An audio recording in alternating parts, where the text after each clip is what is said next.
Hello everyone, good morning all of you. आप सभी का मेरे चैनल संस्कृति आर्ट क्लासेस में स्वागत है। आप लोग जो है आज प्राचीन साहित्य कला के क्वेश्चंस पढ़ेंगे। ठीक है, 51 तक जो है कल की क्लास में करा दिए थे, कल की वीडियो में। ठीक है, आज 52 से स्टार्ट करेंगे। चलिए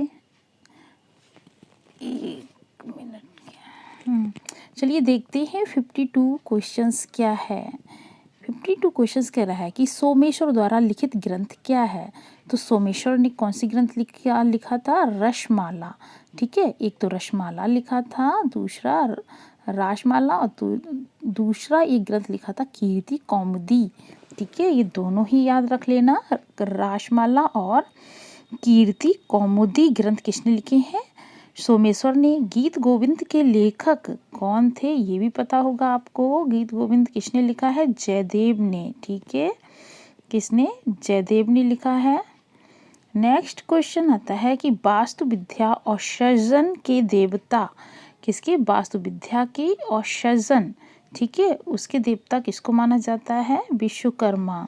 ठीक है, तो ये शिल्पकार थे विश्वकर्मा देवताओं के, क्योंकि इन्होंने देवताओं से रिलेटेड जो है बहुत सारे उनके चीज़ों को, जैसे जो भी औजार महल वगैरह जो भी चीज़ें बनाई हैं, ठीक है, ये वास्तु विद्या और सृजन के देवता इसीलिए माने जाते हैं। ठीक है, नेक्स्ट आता है कि ब्रह्मा के 4 मुख जो हैं वो किस चीज़ के प्रतीक हैं? तो ब्रह्मा के जो 4 मुख जो हैं वो 4 वेदों के प्रतीक हैं। ठीक है, और सबसे प्राचीन वेद कौन सा माना जाता है? ऋग्वेद। ओके, अब देखो चित्रसूत्र का सर्वप्रथम अंग्रेजी में अनुवाद किसने किया था? ये स्टेला क्रेमरिश ने किया था। और इसके बाद किसने किया था? वो आनंद कुमार स्वामी ने किया था।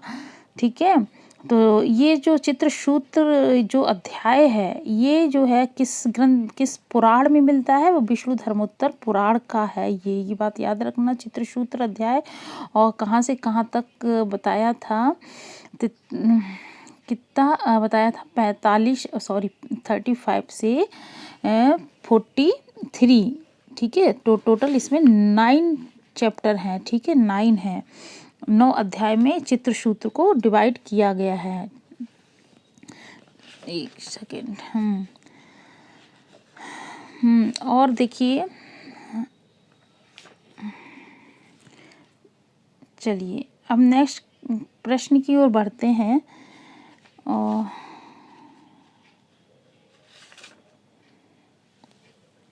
एक मिनट रुकिए, इसमें क्या दिया है? कि प्रसिद्ध महाकाव्य है कौन सा? कामायनी। ठीक है, इसके लेखक कौन थे? ये आपने पढ़ रखा होगा जब आप 10th या 12th में होंगे तब। ठीक है, तो कौन थे वो? जयशंकर प्रसाद थे। चलिए नेक्स्ट, जयशंकर प्रसाद के बारे में ये क्या दिया है कि ये कवि थे, नाटककार थे और कथाकार, उपन्यासकार थे और निबंधकार। निबंध भी लिखे, उपन्यास भी लिखे इन्होंने। ठीक है, और इनकी जो प्रसिद्ध निबंध तो लिखे ही हैं। ठीक है, और रचनाएं जो इन्होंने लिखी हैं, उपन्यास या निबंध वगैरह, जैसे कामायनी, ठीक है, तितली आशु। ठीक है, ये पूछे जाते हैं, कामायनी, तितली आशु। और कामायनी तो ये महाकाव्य है, याद रखना। और इनका जन्म जो हुआ था 30 जनवरी 1890 को वाराणसी में हुआ, अपनी यूपी, वाराणसी यूपी में। ठीक है, कब? 1890 में। किसका? जयशंकर प्रसाद का। रामायण के रचयिता पूछ रहे हैं, कौन थे? रामायण, ये रामचरितमानस नहीं है, इन्हीं में कन्फ्यूजन हो जाता है। तो रामायण के जो रचयिता थे वो कौन थे? महर्षि वाल्मीकि थे। और रामचरितमानस हो तो तुलसीदास। ठीक है, और ये जो रामायण का जो रचना हुई थी, ये लिखी गई थी ईसा पूर्व 4वीं शताब्दी ईसा पूर्व में मानी गई है। 4वीं शताब्दी ईसा पूर्व। ठीक है, चलिए अब देखो एक मिनट, नेक्स्ट क्वेश्चन की ओर बढ़ते हैं। देखो देखो पौराणिक रूप से जो प्रथम चित्रकार किसको माना जाता है, ब्रह्मा जी को माना जाता है, ठीक है, किसको, ब्रह्मा को। और देखो नेक्स्ट अगला प्रश्न है कि भागवत पुराण, भागवत पुराण जो है किसकी कहानी है, भागवत पुराण तो इनमें से जो है वो कृष्ण जी की है, ठीक है, भगवान कृष्ण की कहानी है भागवत पुराण में। और रामचरितमानस में जो आता है वो भगवान राम के वंश के विषय में जानकारी मिलती है रामचरितमानस में। महाभारत की बात करें तो इसमें पांडव और कौरव के बीच जो युद्ध हुआ था उसके बारे में पता चलता है। रामायण में भगवान राम के जीवन चरित्र के बारे में पता चलता है। भगवान राम, ओनली भगवान राम की जीवन चरित्र की बात हो रही है, ठीक है। और रामचरित जो मानस है ना, इसमें तो भगवान राम के वंश के विषय के बारे में की, ठीक है, उनके वंश के बारे में पता चलता है रामचरित मानस में। देवी दुर्गा महिषासुरमर्दिनी, देवी दुर्गा महिषासुरमर्दिनी की जो प्रतिमा लक्षण का वर्णन हमें किस महत्वपूर्ण ग्रंथ में मिलता है, वो मार्कंडेय पुराण, ठीक है, मार्कंडेय पुराण में मिलता है। अब देखो नेक्स्ट प्रश्न क्या है कि निम्न जो ग्रंथ दिए हैं इनको हमें सुमेलित करना है। देखो नग्नजीत जो थे उन्होंने कौन सा ग्रंथ लिखा था, ये आपको पता होगा। तो नग्नजीत ने जो है कौन सा जो है वो किससे रिलेटेड हैं, ये चित्रसूत्र से, ठीक है, और जयदेव गीत गोविंद से, वात्स्यायन कामसूत्र से, ब्राह्मण जो है मिहिर जो है बृहद संहिता से, ठीक है। चलिए ये हो गया। अब देखो नेक्स्ट क्वेश्चन की ओर आते हैं। अब हम देखो एक मिनट,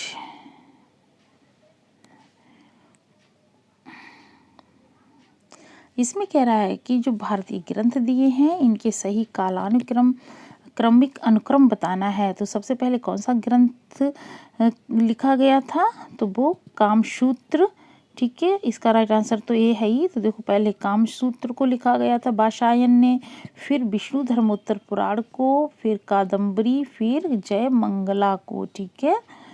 अच्छा अब देखो नेक्स्ट आता है कि प्राचीन ग्रंथ है रस गंगाधर के लेखक, ये ग्रंथ कौन सा, रस गंगाधर, तो ये किसने लिखा है, पंडित राज जगन्नाथ ने, ठीक है।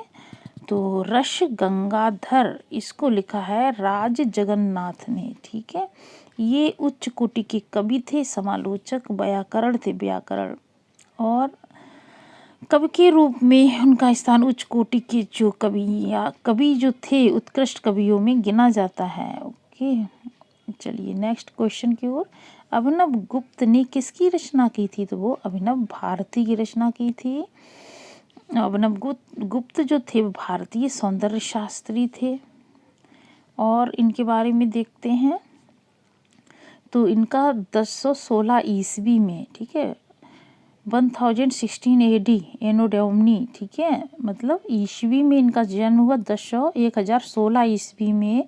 अभिनव गुप्त का ये कश्मीर दार्शनिक थे और रहस्यवादी, साहित्य शास्त्र के मूर्धन्य आचार्य थे, कश्मीरी शैव और तंत्र के पंडित थे। ये संगीतज्ञ भी थे, कवि थे, नाटककार भी थे और धर्मशास्त्री, तर्कशास्त्री भी थे, ठीक है। अभिनव भारती जो है वो अभिनव गुप्त द्वारा नाट्य शास्त्र पर, किस पे, नाट्य शास्त्र किसने लिखा था, भरत मुनि ने, उस पर लिखा गया एक क्या है, ये स्वतंत्र मौलिक रचना की भांति है, ठीक है। तो अब चलिए नेक्स्ट प्रश्न कि जो भरत मुनि ने कलाओं के लिए कौन सा शास्त्र लिखा था, भरत मुनि ने किसके लिए, कलाओं के लिए उन्होंने नाट्य शास्त्र लिखा था। कब लिखा था, प्रथम शताब्दी ईसा पूर्व में, ठीक है। चलिए और इन्होंने जो मूल रंग माने हैं नाट्य शास्त्र में कितने 3 रंगों को लाल, पीले और श्याम रंग को माना गया है। और एक बात ये भी लिखी है नाट्यशास्त्र में कि सफ़ेद रंग अगर मिलाएंगे इन रंगों में तो अनेक रंग बनेंगे। ठीक है, ये बनने की बात लिखी है। चलिए अब देखो नेक्स्ट क्वेश्चन की ओर बढ़ते हैं कि भारतीय ग्रंथ कौन सा बृहद संहिता, पता होगा कि बृहद संहिता किसने लिखा है? वराहमिहिर ने लिखा है। किसने? वराहमिहिर ने। और ये वराहमिहिर ने बृहद संहिता जो लिखा है वो देखो 5वीं से 6ठी शताब्दी ईस्वी की जो है भारतीय गणितज्ञ थे। ये वराहमिहिर थे कौन? गणितज्ञ थे, खगोलज्ञ थे। ठीक है, और इन्होंने एक और ग्रंथ लिखा है पंच सिद्धांतिका। ठीक है, इन्होंने इसमें सबसे पहले इस ग्रंथ में बताया कि अमनांश का जो वैल्यू होती है वो 50.32 सेकंड के बराबर होता है।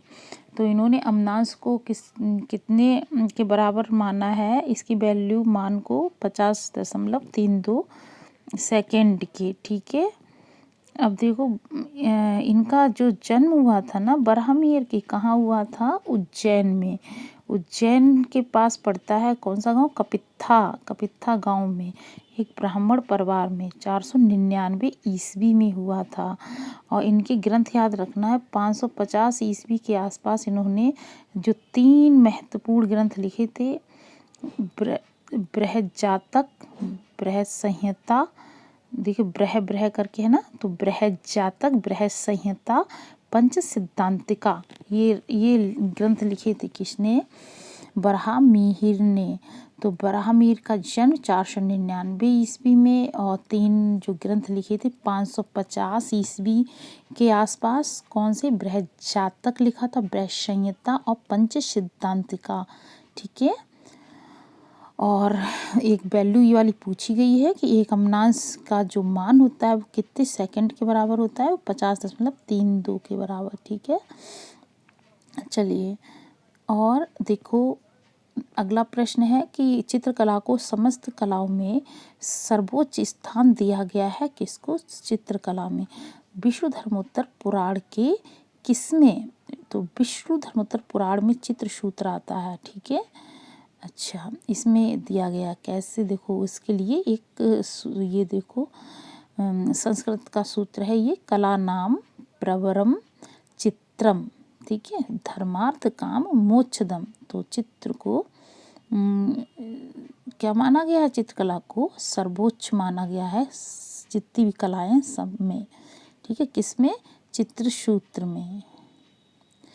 कलानाम प्रवरम चित्रम कलानाम प्रवरम चित्रम धर्मार्थ काम मोक्षदम। ओके, चलिए और देखा ये कि विष्णुधर्मोत्तर पुराण के तीसरे खंड में 35वें अध्याय से लेकर 43वां अध्याय, ठीक है, पर्यंत चित्रसूत्र का एक प्रकरण है।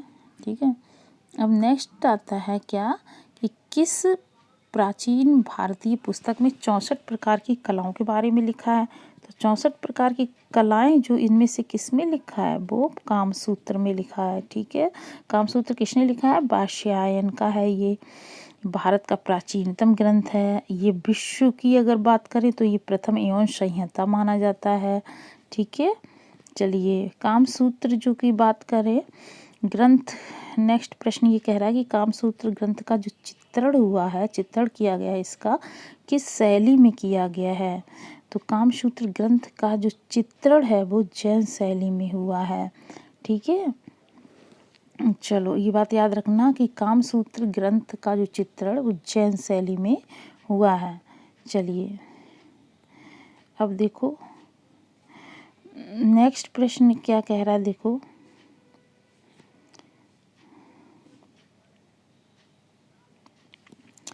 वात्स्यायन का प्रसिद्ध ग्रंथ सबको पता है, बार बार वही रिपीट हो रहा है तो अच्छे से रट गया होगा, कामसूत्र हो गया है।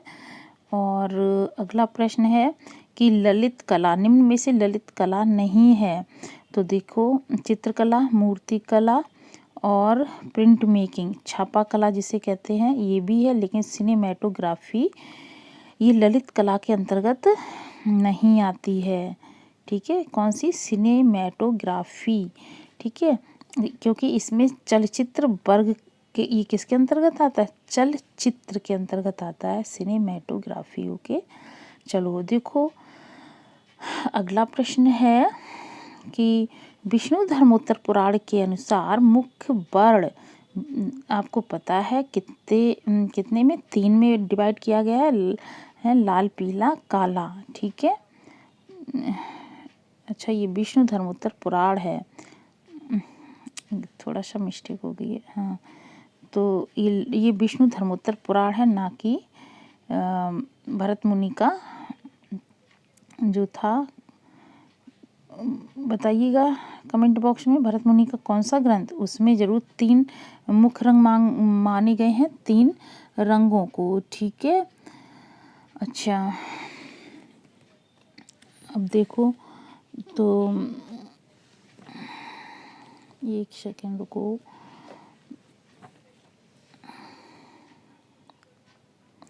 तो इसमें जो आता है कि विष्णु धर्मोत्तर पुराण, ठीक है, तो विष्णु धर्मोत्तर पुराण में कितना देखो 5 रंगों को मूल रंग माना गया है। मुख्य वर्ण लाल, पीला, हरा और सफ़ेद और काला, 5 रंगों को।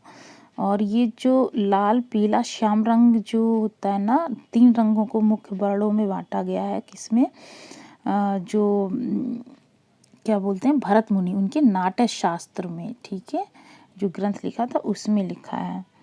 चलिए अब देखो नेक्स्ट आता है कि हितोपदेश, ये जो पुस्तक है किसने लिखा है? ये हितोपदेश।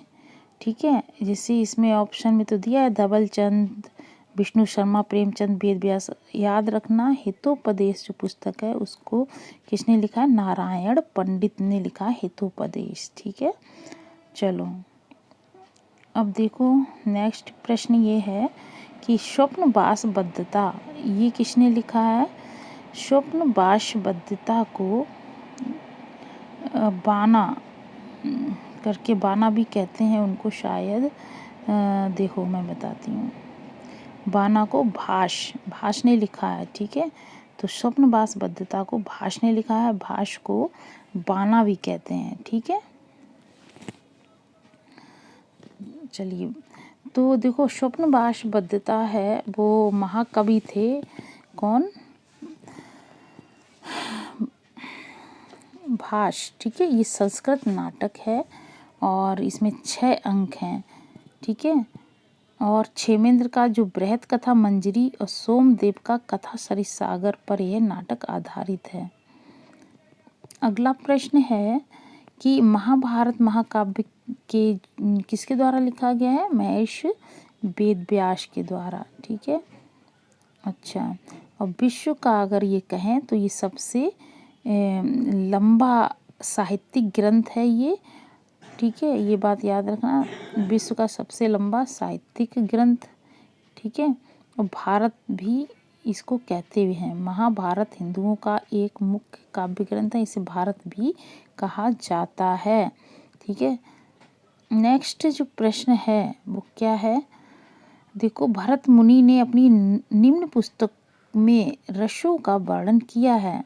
भरत मुनि ने कौन सी पुस्तक में रस के बारे में बताया है? वो है नाट्य शास्त्र। ठीक है, और इनने मूल रंग 3 ही माने हैं, लाल, पीले और श्याम रंग, याद रखना। अगला प्रश्न आता है कि नाट्य शास्त्र को प्रथम शताब्दी ईसा पूर्व में लिखा गया, ये बात बता ही दिए थे। और इसमें जो है कला शब्द का जो यूज हुआ है सबसे पहले वो यथार्थवादी प्रयोग किया गया है। अगला प्रश्न है कि एक अर्थपूर्ण उत्तर को चुनना है। तो इनमें से अर्थपूर्ण जैसे कि दिया है कि सभी कलाएं पूर्णतः स्वतंत्र हैं, सभी कला जितनी भी हैं, बिल्कुल गलत है। कलाओं में परस्पर टकराव है, ये भी गलत है। और कलाओं के बीच अंतर संबंध है, बिल्कुल राइट है ये, इसका राइट ये हो गया है। अब जैसे इसमें दिया कि सभी कलाएं जड़ होती हैं, है ना, तो ये भी गलत है। अच्छा, अब नेक्स्ट आता है कि इनमें से कौन सा तत्व जो है समस्त ललित कलाओं में विद्यमान रहता है। तो कौन सा तत्व की बात हो रही है जो कि समस्त ललित कलाओं में विद्यमान रहता है। ललित कलाएं 5 होती हैं, आपको पता है। काव्य कला, संगीत कला, चित्रकला, मूर्तिकला और स्थापत्य कला होता है। ठीक है, क्या इन सभी में कौन सा इनमें से तत्व है जो कि सभी में विद्यमान रहता है। तो वो कौन सा होता है, वो होता है शैली। ठीक है, चलिए अब अगला प्रश्न की ओर आते हैं। देखो,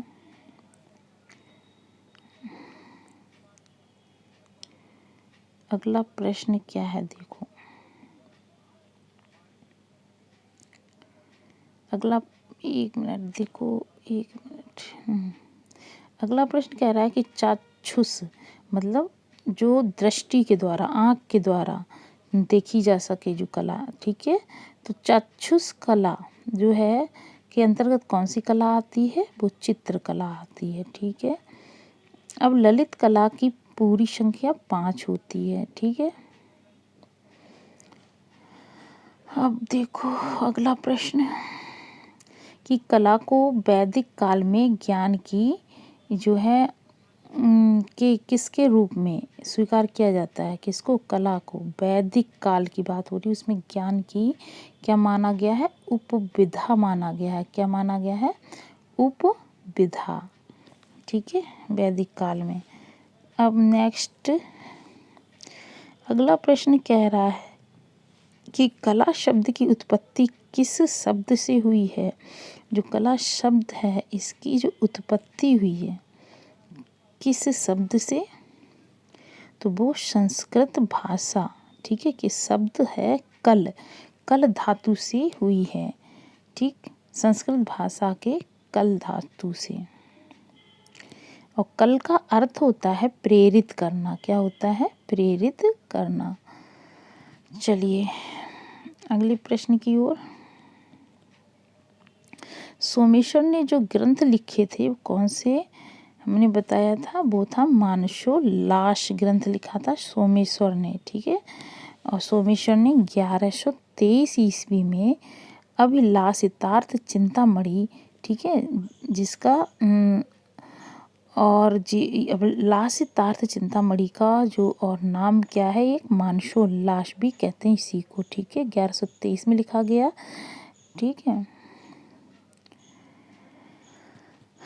चलिए अब अगले प्रश्न की ओर आते हैं। देखो क्या है कि दृश्य कलाओं का सही समूह पूछ रहा है। तो दृश्य कलाओं का जो सही समूह क्या हो जाएगा, पहले तो चित्र, फिर मूर्ति, फिर वास्तु। ठीक है, चित्र, मूर्ति कला और वास्तुकला, ये जो होता है दृश्य कलाएं हैं और इनका ये सही समूह के बारे में कह रहा है। ठीक है, क्योंकि यहाँ पे संगीत, कविता और कविता दिया है इसमें, तो ये गलत हो गया। ठीक है, वो अच्छा, क्योंकि जो संगीत हुआ और क्या है ये कविता, ये तो स्वर प्रधान होते हैं। ठीक है, अच्छा, अब देखो अगला प्रश्न क्या कह रहा है। देखो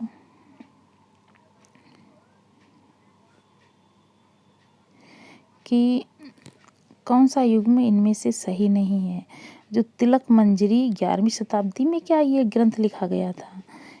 कर्ण सुंदरी 11वीं शताब्दी का है, कादम्बरी 7वीं शताब्दी का है, मानसोल्लास 12वीं शताब्दी का है। तो इसमें राइट आंसर जो दिया है इन्होंने, क्या दिया है, तिलक मंजरी, जो कि 10वीं शताब्दी का है, ना कि 11वीं शताब्दी का है। ठीक है, कर्ण सुंदरी इसको बिल्हड़ ने लिखा था। ठीक है, कर्ण सुंदरी को किसने लिखा है, बिल्हड़ ने, 11वीं शताब्दी का है। कादम्बरी 7वीं शताब्दी का है, बाणभट्ट ने लिखा है संस्कृत भाषा में। और अभिलाषितार्थ चिंतामणि इसको मानसोल्लास भी कहते हैं। ये चालुक्य वंश के राजा थे कौन? विक्रमादित्य द्वितीय। विक्रमादित्य द्वितीय इनका बेटा था सोमेश्वर।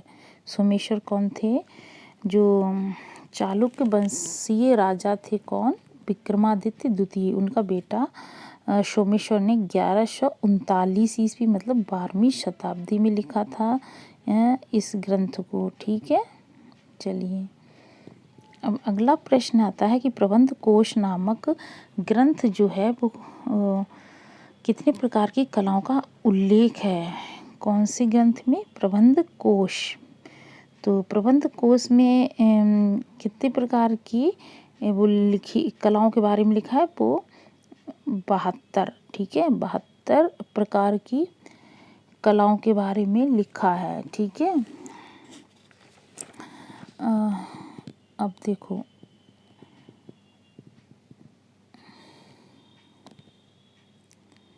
चलिए एक सेकंड रुको, ये क्या हो गया इसमें? देखिए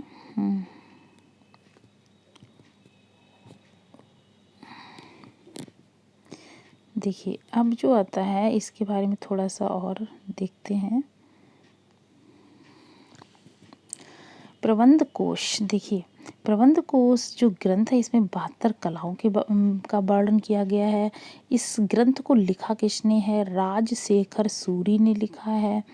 और जो काव्य मीमांसा और जो कर्पूर मंजरी ये ग्रंथ भी इसी की रचना है। किसने? राजशेखर सूरि। जो राजशेखर सूरि थे उन्होंने कौन कौन से ग्रंथ लिखे हैं?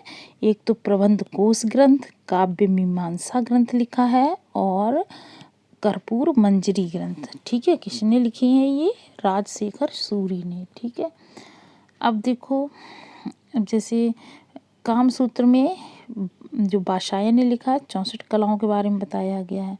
ठीक है, तो 72 कलाओं के बारे में किस में है? प्रबंध कोश में। बस इतना याद रखना। अब नेक्स्ट प्रश्न क्या है? अगला प्रश्न कि श्रृंगार शतक ग्रंथ जो है ये किसने लिखा है? ये भर्तृहरि ने लिखा है। भर्तृहरि ने। कौन सा ग्रंथ? श्रृंगार शतक, भर्तृहरि ने। चलो, और एक महाकाव्य है कौन सा? किरातार्जुनीय।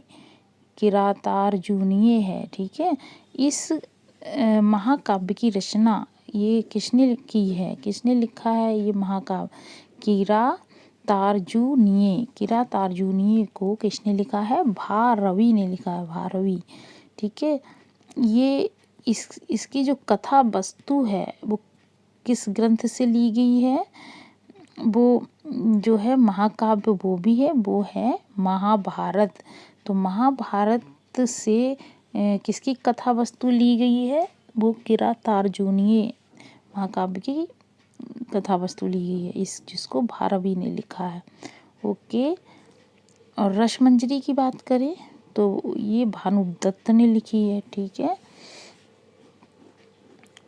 और अब देखो अब सुमेलित करना है। देखो एक सेकेंड, हाँ देखो विशाख दत्त। तो देखिए विशाख दत्त जो थे इन्होंने कौन सा ग्रंथ लिखा है?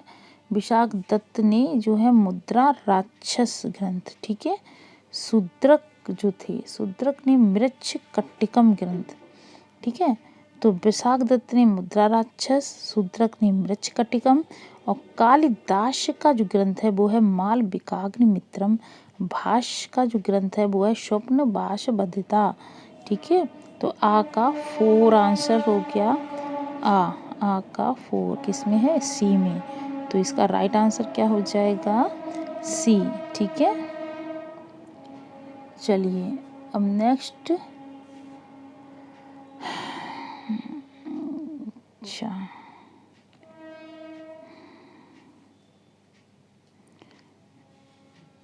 चलिए देखिए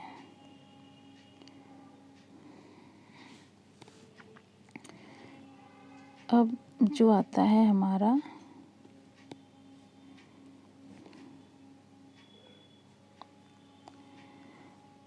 सम्रांगण सूत्रधार में वर्णित क्या लिखा है सम्रांगण सूत्रधार में?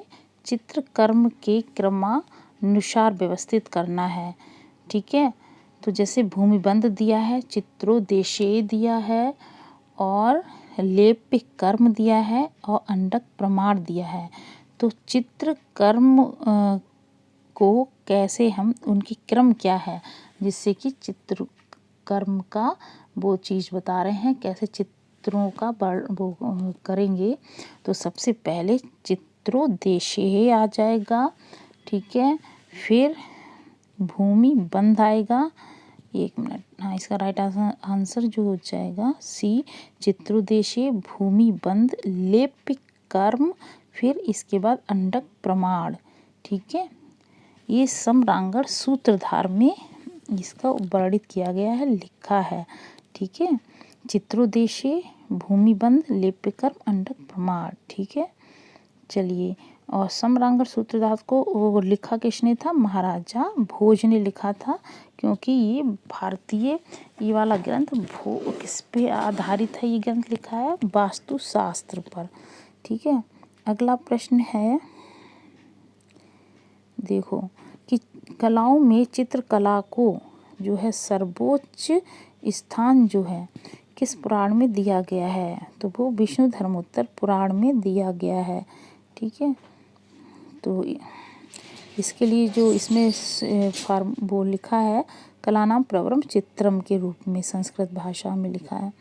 चलिए, नेक्स्ट जो आता है कि समाज की भौतिक आवश्यकताओं की जो पूर्ति है वो किस में आती है? वो उपयोगी कला में। ठीक है, चलिए, नेक्स्ट क्या आता है कि ललित कलाओं के वर्गीकरण में जो 5वां स्थान पूछ रहा है, तो वो कौन सा होता है? वास्तु कला होती है ना 5वें नंबर पे। तो पहला जो होता है काव्य कला, जो उच्चतम होती है। ठीक है, फिर आता है कौन सा? संगीत, फिर चित्रकला, फिर मूर्ति कला। ठीक है, फिर वास्तुकला आता है। तो वो 5वीं या अंतिम कला होती है वास्तुकला मानो, या स्थापत्य कला भी इसको बोलते हैं। वो निम्नतम स्तर पे आती है ये। ठीक है, अच्छा, अब देखो, यूरोप में उपयोगी कला को हम कारू शिल्प भी बोलते हैं, और इसको जो है यूरोप में हम क्राफ्ट्स के नाम से जानते हैं, क्राफ्ट्स। ठीक है, लेकिन चारू शिल्प को ललित कला बोलते हैं और यूरोप में इसको फाइन आर्ट्स कहते हैं, ये बात याद रखना। अब देखो अगला क्या है क्वेश्चन कि विश्व प्रसिद्ध कला स्रोत है, कला का स्रोत कौन सा? एक मिनट, चित्रसूत्र की रचना किसने की थी? तो वशिष्ठ, विश्वामित्र, वेद, इसमें से तो कोई वाकई में नहीं है। ठीक है, तो आपको पता होगा कि चित्रसूत्र की रचना जो की थी मार्कंडेय मुनि ने की थी। ठीक है, मार्कंडेय मुनि ने। ठीक, और 35वें अध्याय से लेकर 43वें अध्याय तक जो है इसका वर्णन किया गया है किसमें? विष्णु धर्मोत्तर पुराण में। टोटल 9 अध्याय हैं किसमें? चित्रसूत्र में। शिल्प क्या चीज़ है? शिल्प जो आता है, क्या ये देव चित्रकला है, फाइन आर्ट और डिज़ाइन बता रहा है? तो शिल्प क्या है? तो इनमें से तो कोई विकल्प है ही नहीं सही। तो प्राचीन समय में तो शिल्प में क्या होती थी कि कुशलता ही कला मानी जाती थी। कला के लिए प्रायः शिल्प शब्द का ही प्रयोग होता था। ओके, चलिए, एक होता है कौन सा? कौशितकी ब्राह्मण। तो कौशितकी ब्राह्मण में नृत्य को और गीत को भी शिल्प माना जाता है। पाणिनि ने जो अष्टाध्यायी लिखा है ग्रंथ, उसमें नर्तक, वादक और गायक को भी शिल्प कहा है। ठीक है, ये बातें हैं। अच्छा, अब आता है कला शब्द का प्रथम प्रयोग जो किया गया सबसे पहले, तो किसमें किया गया है? इनमें जो ऑप्शन में दिए हैं इसके हिसाब से, ठीक है, वो है नाट्य शास्त्र है, ठीक है। क्या है? नाट्य शास्त्र। वैसे वेद होता ना तो ऋग्वेद हो जाता, और वैसे यथार्थवादी प्रयोग सबसे पहले नाट्य शास्त्र में किया गया है, ठीक है। चलिए अब देखो अगला प्रश्न क्या आता है कि विष्णु धर्मोत्तर पुराण का जो चित्र सूत्र है वो कितने अध्याय में बांटा गया है? 9 अध्याय में बांटा गया है, ठीक है। वो अध्यायों के नाम क्रम से याद कर लेना, मैंने कई बार बता चुके हैं। पहला आयाममान वर्णन, दूसरा प्रमाण वर्णन, तीसरा आता है सामान्य मान, और फिर आता है प्रतिमा लक्षण वर्णन आ जाता है, प्रतिमा लक्षण, फिर क्षय वृद्धि, फिर रंग व्यतिकार, फिर वर्तना, फिर रूप निर्माण, श्रृंगार आदि, भाव कथन, ये आ जाता है, ठीक है।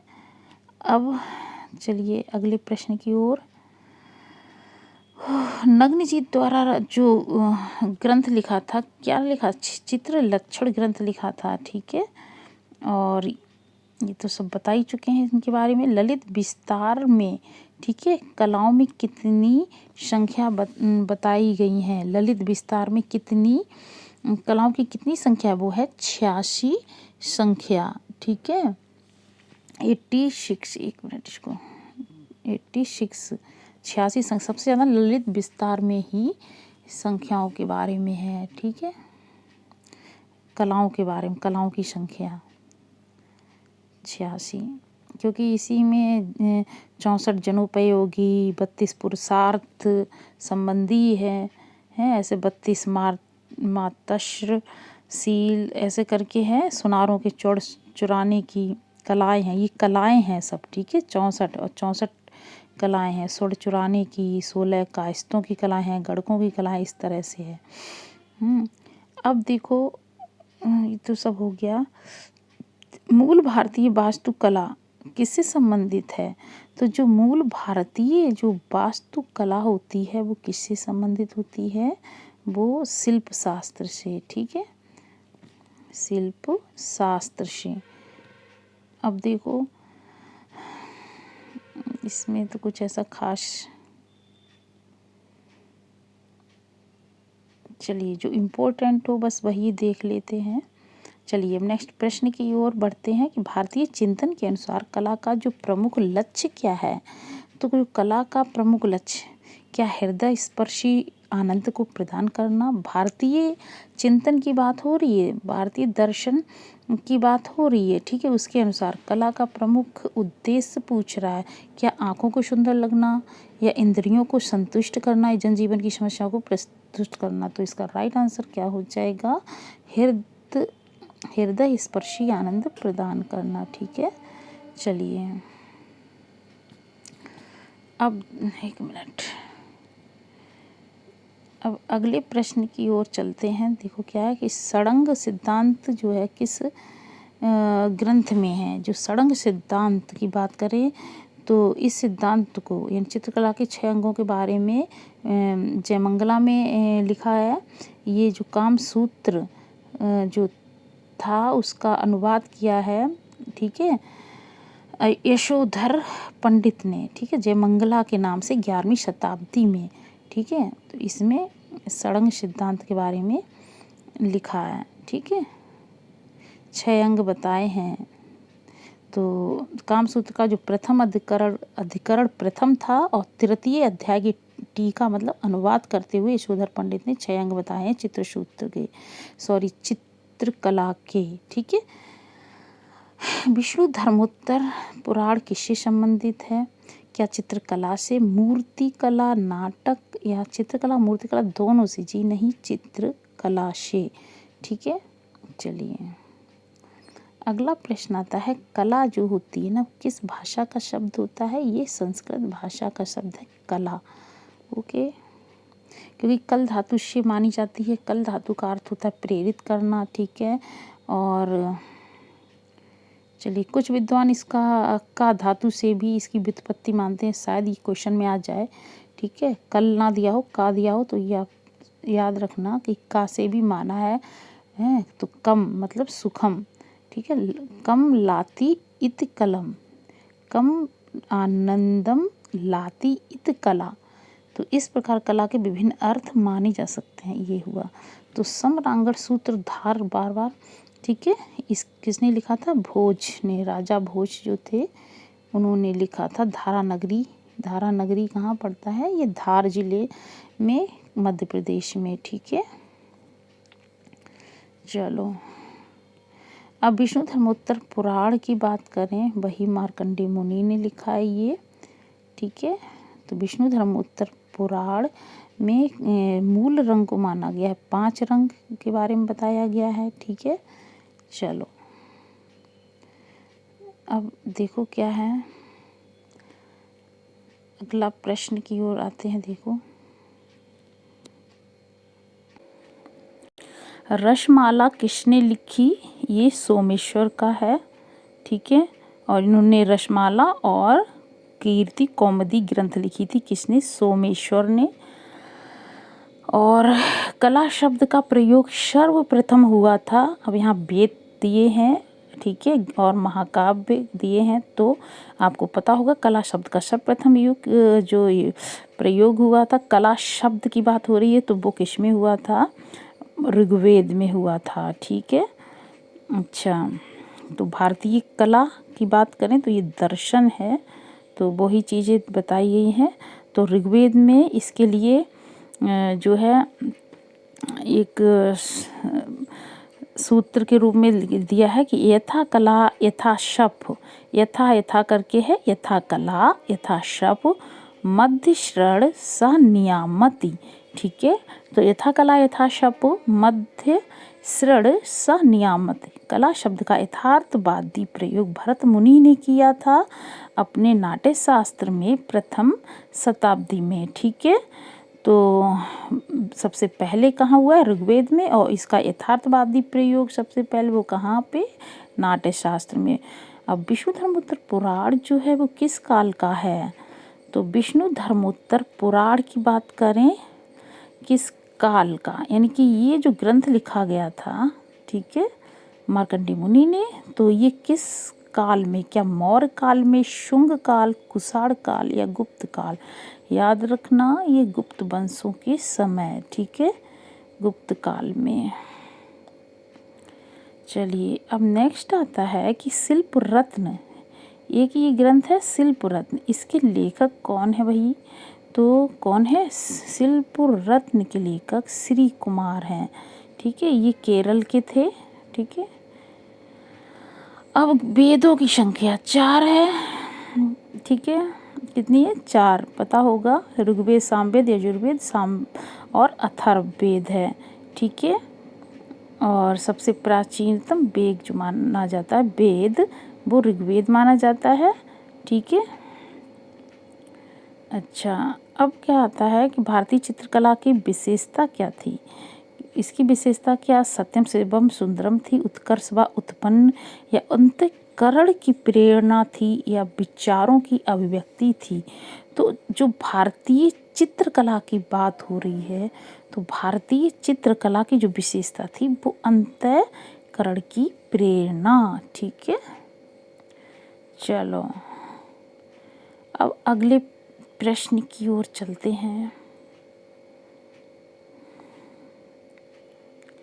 अगर आपको ये वीडियो आपको वाकई में अच्छा लगे, पसंद आए, तो प्लीज़ इसको लाइक ज़रूर कर देना, ठीक है, और शेयर कर देना, सब्सक्राइब कर देना, ठीक है। चलिए, कामसूत्र में आलेख की जो है वो विश्लेषणात्मक व्याख्या, ठीक है, कामसूत्र में किसकी? आलेख की विश्लेषणात्मक व्याख्या जो है किसने प्रस्तुत की थी? तो वो वात्स्यायन ने की थी, ठीक है। कामसूत्र कब लिखा गया था? 600 ईसा पूर्व में, ये बात याद रखना। आलेख का मतलब क्या होता है? चित्रकला, ठीक है। इसकी रचना कामसूत्र की 600 ईसा पूर्व में थी। कलाओं की संख्या 64 मानी गई है। हैं। और कामसूत्र के जो तीसरे अध्याय में 64 कलाओं का वर्णन तो किया गया है। तो किस अध्याय में? तीसरे अध्याय में, ठीक है। और 64 कलाओं में जो आलेख्यम है, आलेख्यम का मतलब चित्रकला, तो चित्रकला का स्थान चौथे नंबर पर है, ठीक है, कामसूत्र में, ठीक है। और प्रथम स्थान इसमें किसको दिया गया है? संगीत को, यानी कि गीतम। और दूसरा जो स्थान दिया गया है वाद्यम, विद्या वादन को। तीसरा नृत्यम मतलब नाच का दिया गया है, डांस को, तीसरा स्थान। और चौथा स्थान दिया गया है आलेख्यम, चित्रकला को। पंचम स्थान विशेष का छेद्यम, पत्तियों को काट छांट कर जो विभिन्न आकृतियां बनाना, उसको दिया गया है, ठीक है।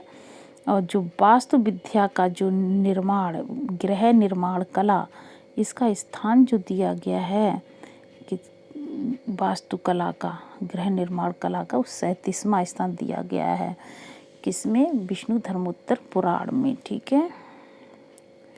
अच्छा, चलिए ये बातें समझ में सॉरी, काम सूत्र है ये, क्या दिमाग से निकल गया, काम सूत्र में, ठीक है। काम सूत्र के बारे में बताया है ना, तो इसमें 64 कलाओं के बारे में है, ठीक है। और इसमें जो है वास्तु विद्या का स्थान याद रखना, वो है 37वां, ओके। चलिए, गृह निर्माण कला को हम वास्तु विद्या कहते हैं, ओके। चलिए अब क्या आता है हमारा, थोड़ा सा 6 वृद्धि पर चर्चा करने वाली प्राचीन कृति का नाम वो होता है चित्रसूत्र, ठीक है। और संपूर्ण चित्रसूत्र कितने भागों में डिवाइड है? 9 अध्याय में, ठीक है। ललित कलाएं मानी गई हैं 5, ठीक है, 5 ललित कलाएं होती हैं। और ये किसने माना है? जर्मन के विद्वान थे हीगल ने।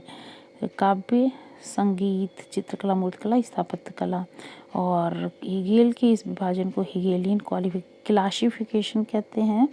और इन्होंने काव्य कला को सर्वोच्च कला माना है, ठीक है, और वास्तुकला को निम्न कला, ठीक है। चलो अब जो आता है, कहाँ तक हो गया? 115वां क्वेश्चन। अब देखो, एक मिनट, थोड़ा सा हम देखिए अगला प्रश्न क्या कह रहा है। ललित कलाओं के दायरे में, ठीक है, कौन सी कलाएं आती हैं? ललित कलाओं के दायरे में चित्रकला भी आती है, संगीत कला, स्थापत्य कला, ये सभी आती हैं, क्योंकि 5 कलाओं में बांटा गया है ना, काव्य कला, संगीत कला, चित्रकला, मूर्तिकला, स्थापत्य कला, रट लेना। सुमेलित करना है इनमें से। देखिए सुमेलित, धीमान, नग्नजीत, खापुरी, खुर। और इधर दिया है ये किससे रिलेटेड हैं, ठीक है। तो देखो, एक मिनट,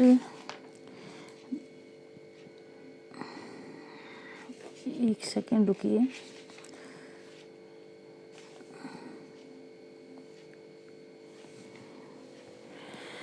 देखो इधर क्या दिया है, चित्रसूत्र जगति दिया है, पेंटिंग लिंगराज मंदिर दिया है, ठीक है।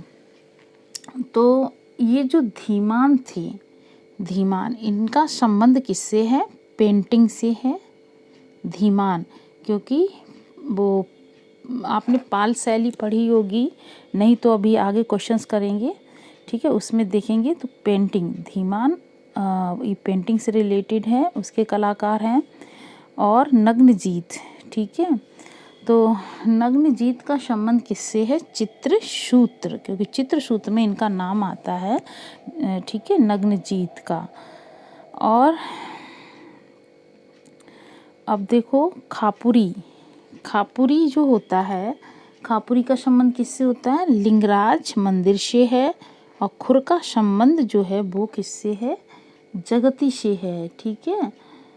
तो खापुरी और खुर, तो खापुरी क्या होता है, जैसे कि जो लिंगराज मंदिर है ना, तो उसके ऊपर चारों कोनों पर जो है दो क्या कहना चाहिए, शेर चारों कोनों पे बनाए गए हैं, एक दूसरे की ओर पीठ करे हुए ऐसे, और जिन पर क्या रखा गया है, एक आमलक शिखर है और जिसके ऊपर छतरी नुमा खपूरी, ठीक है, खपूरी है जिस पर शिव का त्रिशूल आयुध मतलब उसका त्रिशूल को रखा गया है खापुरी के ऊपर, ठीक है।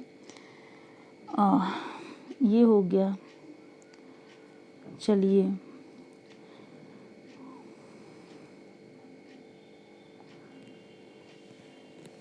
अब एक सेकंड रुको। चलिए अब आगे क्या आता है।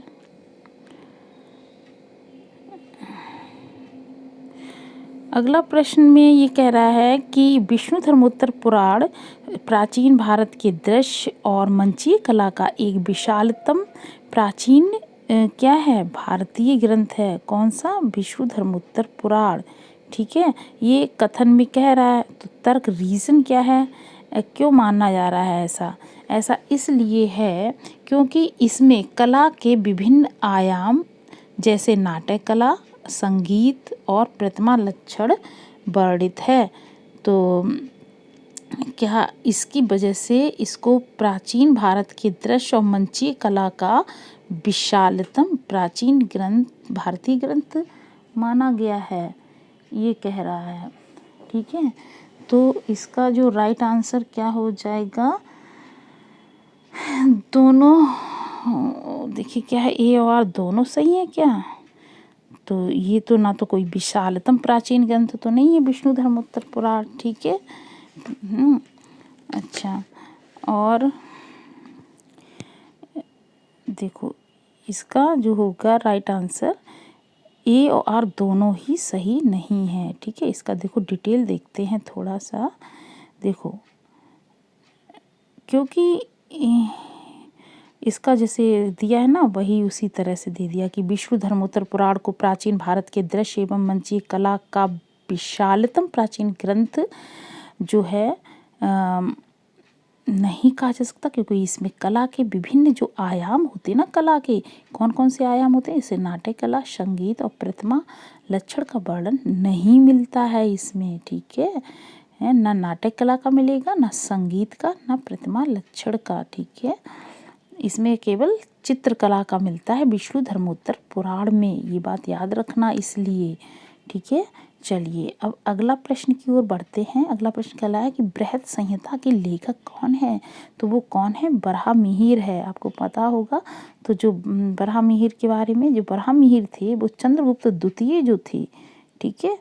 एक तो इनका जन्म 505 ईस्वी में ब्राह्मण परिवार में हुआ। चंद्रगुप्त द्वितीय के जो नवरत्न, जो एक तो अकबर के दरबार में थे ही नवरत्न, और चंद्रगुप्त द्वितीय के दरबार में भी नवरत्न थे, उनमें से एक थे बरहामिहिर, ठीक है। और इन्होंने बरहामिहिर ने 3 महत्वपूर्ण पुस्तकें लिखी थी, बृहद जातक, बृहद संहिता, पंचसिद्धांतिका, ठीक है। ये भारतीय गणितज्ञ और खगोलज्ञ थे, ठीक है, 6वीं शताब्दी के आसपास, ठीक है। देखो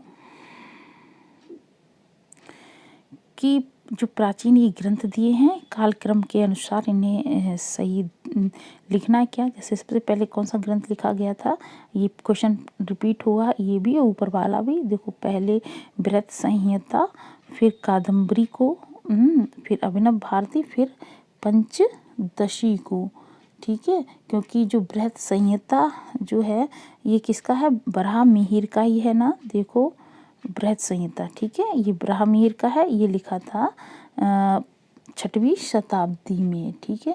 और फिर कादम्बरी, ये देखो कादम्बरी को 7वीं शताब्दी में। और ये जो अभिनव भारती जो है, अभिनव भारती जो ग्रंथ है, ठीक है, अभिनव गुप्त ने लिखा था कब, 10वीं शताब्दी में, ठीक है। और पंचदशी को ये 14वीं शताब्दी हो गई है, ठीक है, 14वीं शताब्दी में 1377 ईस्वी में, ठीक है। चलिए अब आता है कला जो है वो किस भाषा का शब्द है, आपको पता होगा, संस्कृत भाषा का शब्द है, कल धातु से लिया गया है। और इसका चलिए पढ़ चुके हैं आप, चलिए देखो अष्टाध्यायी ग्रंथ जो है इसके रचयिता कौन है, अष्टाध्यायी को लिखा है पाणिनि ने, ठीक है, चलिए नेक्स्ट क्वेश्चन की ओर देखो। नेक्स्ट क्वेश्चन क्या कह रहा है, देखो क्या है, सुमेलित करना है। देखो, द प्री हिस्टोरिक पेंटिंग की बात आ जाए ना तो वो ब्रॉड्रिक की है। ठीक है, एच एलन हॉटक ब्रॉड्रिक की है। द प्री हिस्टोरिक इंडिया जो है वो स्टुअर्ट पिगॉट की है। द स्टोरी ऑफ आर्ट, ठीक है, स्टोरी ऑफ आर्ट है, ये किसकी है, ये तो गॉम्ब्रिच की है, GH गॉम्ब्रिच। स्टोरी कहानी है किसकी, आर्ट की कहानी। तो स्टोरी ऑफ आर्ट GH गॉम्ब्रिच की है। The art of India, Bharat का, भारतीय आर्ट, भारत का आर्ट, ठीक है, भारत की कला, भारत, तो ये द आर्ट ऑफ इंडिया लिखी थी स्टेला क्रैमरिश ने। ओके,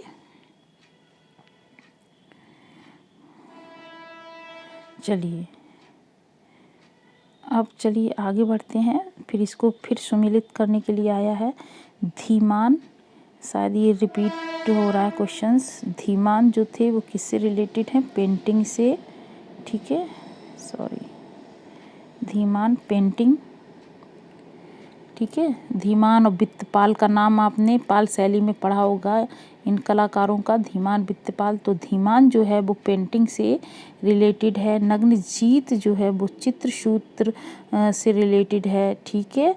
और खापुरी जो होता है लिंगराज मंदिर से, खुर का जगती से रिलेटेड है, ठीक है। चलिए अब आगे, चौर पंचाशिका ग्रंथ का जो श्रेष्ठ चित्र, बिल्हड़ ने लिखा है इसको, चौर पंचाशिका को, ठीक है। और कब लिखा है, 11वीं शताब्दी में। और इसमें जो चौर पंचाशिका ग्रंथ में कौन सा चित्र सबसे अच्छा है, वो है चंपावती बिल्हड़। खुद उनने अपना ही कविराज जो बिल्हड़ थे और उनकी प्रेयसी प्रेमिका कौन, चंपावती की प्रणय लीला का उल्लेख किया गया है इस ग्रंथ में। कौन सा ग्रंथ, चौर पंचाशिका में। अगला आता है कौन सा बौद्ध मूल ग्रंथ कई शाही इमारतों में चित्रित आकृतियों के अस्तित्व का वर्णन करता है।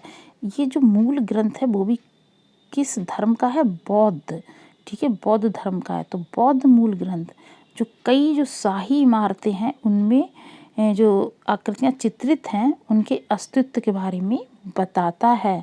तो वो कौन सा है, वो है विनय पिटक है। कौन सा ग्रंथ है, विनय पिटक। ओके, चलिए चलो देखो, एक सेकेंड,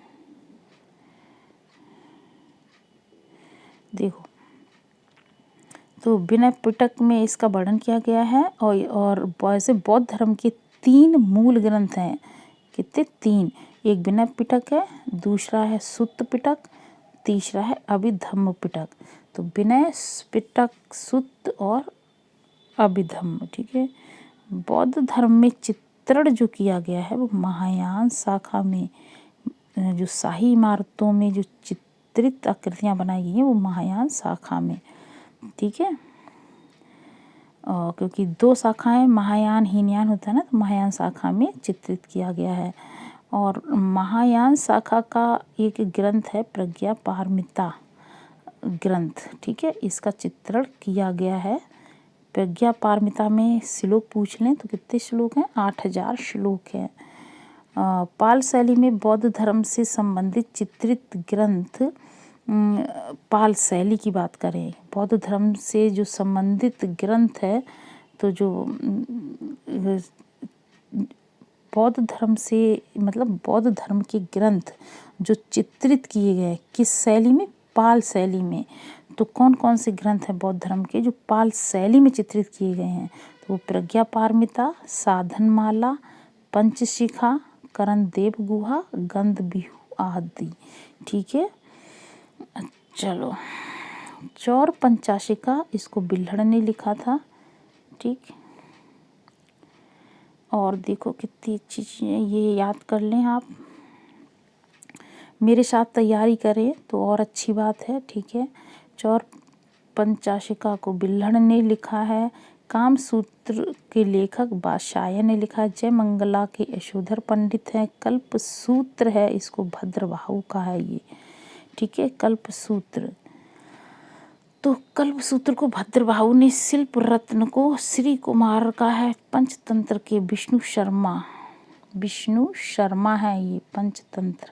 बृहत कथा को गुणाढ्य, ठीक है, बृहत कथा के लेखक, ये बृहत कथा है, इसको गुणाढ्य ने लिखा है। ओके, अगला प्रश्न आता है कि विष्णु धर्मोत्तर पुराण के जो चित्र विभाजन के अंतर्गत नहीं आते हैं। तो देखो, तो विष्णु धर्मोत्तर पुराण में चित्र विभाजन 4 चित्र बताए गए हैं ना, 4 प्रकार के। वैदिक तो आता ही है, नागर आता है, मिश्र आता है और सत्य आता है, सत्य चित्र, लेकिन वर्णिका नहीं आता है, ठीक है। तो 4 भागों में है। देखो, अभिज्ञान शाकुंतलम लिखा है कालिदास ने, पता होगा। तो कालिदास के और कौन कौन से ग्रंथ हैं? देखो, ऋतुसंहार है, मेघदूत लिखा है इन्होंने, और कुमार संभवम, रघुवंश महाकाव्य, ठीक है, और मालविकाग्नि मित्रम लिखा है, विक्रमोर्वशीयम लिखा है। विक्रमोर्वशीयम इनका ही है, कालिदास का, विक्रमोर्वशीयम और मालविकाग्नि मित्रम। चलिए, और एक क्या था उसमें, तो मेघदूत अभी पढ़ा, अगला प्रश्न यही आ गया। देखो, तो मेघदूत किसकी रचना है? कालिदास की हो गई है।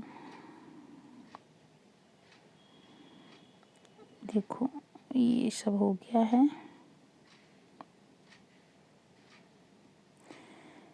देखो, इनने 7 एक इतनी अच्छी बात देखो लिखी, ये थोड़ा सा दिमाग में रखना, क्या कि जो रघुवंश और कुमार संभवम यानी और रघुवंश, ये दोनों हैं महाकाव्य, ठीक है। और फिर ये जो मेघदूत और ऋतुसंहार, ये मेघदूत और ऋतुसंहार ये खंड काव्य हैं। और ये जो 3 हैं, मालविकाग्नि मित्रम, विक्रमोर्वशीयम, अभिज्ञान शाकुंतलम, ठीक है, ये नाटक ग्रंथ हैं। कैसे ग्रंथ हैं? नाटक, ठीक है। तो 3 तरह से बांटा गया, महाकाव्य, खंड काव्य और नाटक ग्रंथ, ठीक है। तो जो महाकाव्य में रघुवंश और कुमार संभवम आता है, ओके। और इन सभी की रचना किस भाषा में हुई है? संस्कृत भाषा में कालिदास ने की है। तो 7 ग्रंथों की रचना की थी इन्होंने, तो उनके नाम और कौन कौन से 2 महाकाव्य हैं, रघुवंश और कुमार संभवम, जो खंड काव्य हैं, एक मेघदूत, ऋतुसंहार, और 3 है नाटक ग्रंथ। नाटक ग्रंथ कितने? 3, एक अभिज्ञान शाकुंतलम, मालविकाग्नि मित्रम, विक्रमोर्वशीयम, याद रखना, ठीक है। देखो, विष्णु धर्मोत्तर पुराण का जो अंग्रेजी अनुवाद जो है किसने किया था? तो स्टेला क्रेमलिस ने किया था सबसे पहले, फिर आनंद कुमार स्वामी ने किया था, लेकिन स्टेला क्रेमलिस दिया है तो लगाते हैं आंसर में, ठीक है। अगला प्रश्न आता है कि ब्रह्मा के जो 4 मुख हैं वो किस चीज़ के बारे में बताते हैं? वेद के बारे में बताते हैं, 4 वेद, ठीक है। सारनाथ में जो स्तंभ खड़ा है ना, उसमें जो उसके ऊपर जो 4 सिंह शेरों की साथ स्थित जो चक्र, ठीक है, चक्र भी बना है, वो धर्म चक्र परिवर्तन का प्रतीक है, ठीक है।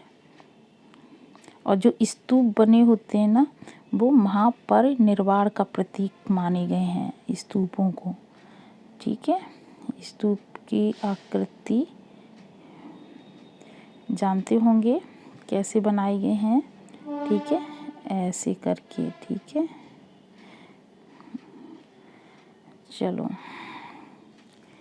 अब देखो वेदांग दिए हैं, तो 6 वेदांग होते हैं। कौन कौन से वेदांग होते हैं? देखो, क्रम से याद रखना होता है।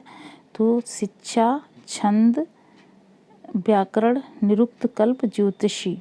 ठीक है, ये होते हैं वेदांग, वेदों को अच्छे से समझने के लिए। ठीक है, तो वेदों के अंग हैं ये शिक्षा, छंद, व्याकरण, निरुक्त, कल्प, ज्योतिषी। ठीक है, अब क्या आता है अगला प्रश्न कि वैदिक परंपरा में वर्णित विभिन्न ईश्वरीय रूप कौन से हैं। जो वैदिक परंपरा में जो ईश्वरीय रूप बताए गए हैं वो कौन कौन से हैं। एक तो अग्नि है, इंद्र है, वायु, सूर्य है।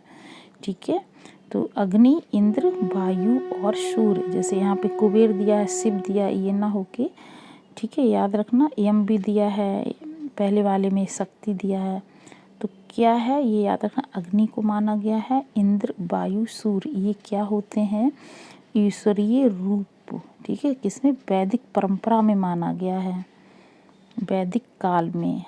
ठीक है, ये देवता माने गए हैं। अब अगला प्रश्न क्या आता है,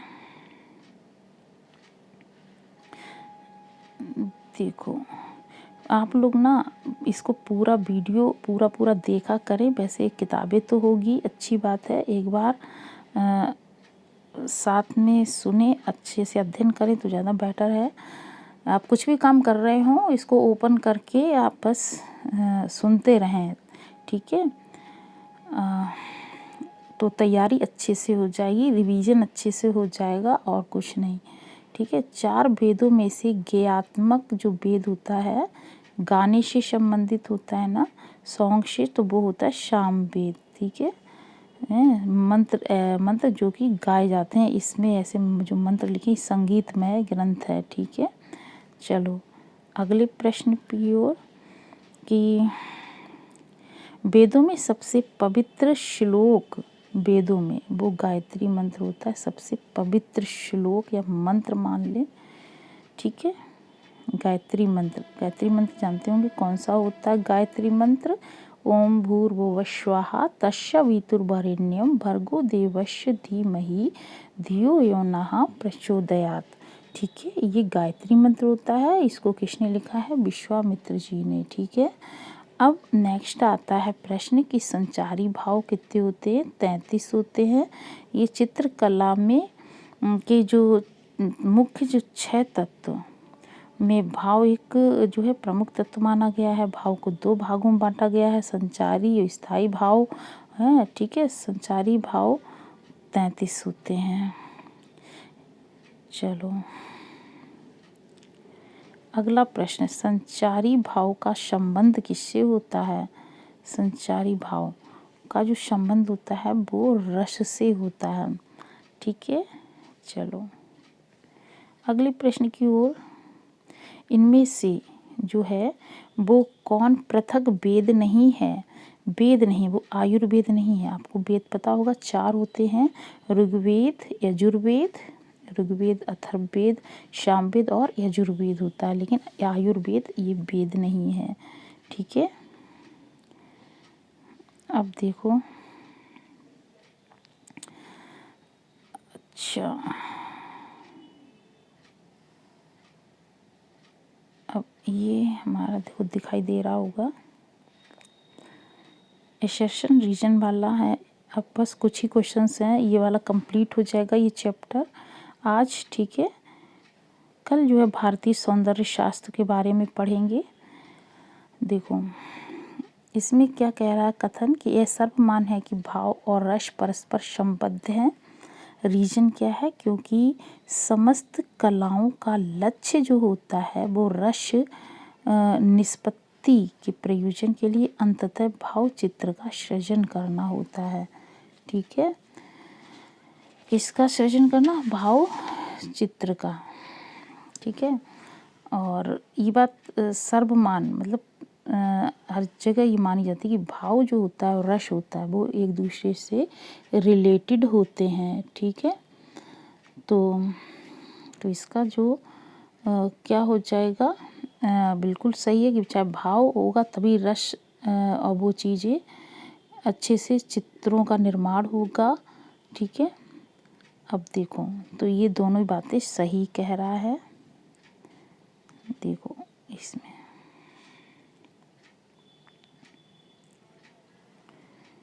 कि भावों का संबंध रस से है। ठीक है, भारतीय रस सिद्धांतों में भाव को, जो भाव होते हैं ना, वो स्थायी, विभाव, अनुभाव, ठीक है, संचारी में वर्गीकृत किया गया है। भावों को कितने में? 4 में, स्थायी, विभाव, अनुभाव और संचारियों में वर्गीकृत। इन्हें रस निष्पत्ति का साधन माना गया है।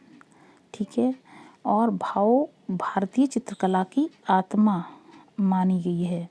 भारतीय चित्रकला की आत्मा किसको माना गया है? भाव को।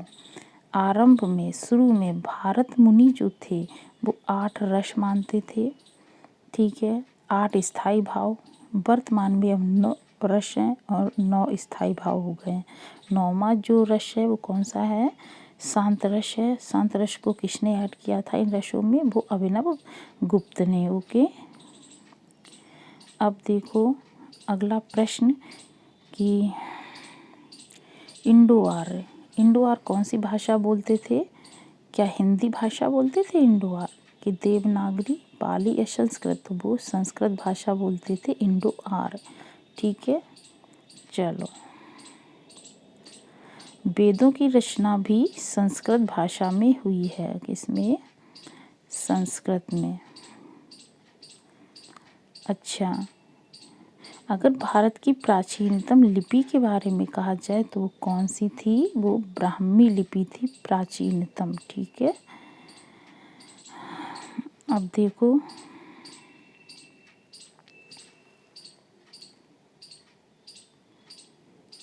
अगला प्रश्न क्या है कि पौराणिक रूप से चित्रकला की उत्पत्ति जो है, पौराणिक रूप से अगर देखा जाए, पौराणिक रूप जिसमें, ठीक है, जिसमें कि एक कथा है, कथा के बारे में लिखा पौराणिक शब्द। ठीक है, तो चित्रकला की उत्पत्ति से संबंधित कथा का वर्णन इनमें से किस ग्रंथ में मिलता है? क्या चित्रसूत्र में, कामसूत्र, चित्रलक्षण में या रामायण में? वो चित्रलक्षण में मिलता है। चित्रलक्षण में जो ग्रंथ है उसमें चित्रकला की उत्पत्ति से संबंधित कथा का वर्णन मिलता है। ठीक है, तो जिसकी रचना नग्नजीत ने की थी।